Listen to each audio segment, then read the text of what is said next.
The Gettysburg Address by Abraham Lincoln. 7 years ago, our fathers brought forth on this continent a new nation, conceived in liberty and dedicated to the proposition that all men are created equal. Now, we are engaged in a great civil war, testing whether that nation or any nation so conceived and so dedicated can long endure. We are met on a great battlefield of that war. We have come to dedicate a portion of that field as a final resting place for those who here gave their lives that that nation might live. It is altogether fitting and proper that we should do this. But in a larger sense, we cannot dedicate, we cannot consecrate, we cannot hallow this ground. The brave men, living and dead, who struggled here, have consecrated it far above our poor power to add or detract.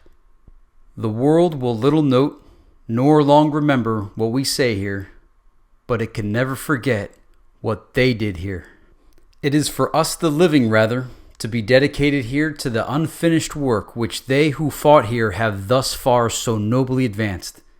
It is rather for us to be here dedicated to the great task remaining before us, that from these honored dead we take increased devotion to that cause for which they gave the last full measure of devotion, that we here highly resolve that these dead shall not have died in vain, that this nation, under God, shall have a new birth of freedom, and that government of the people, by the people, for the people, shall not perish from the earth.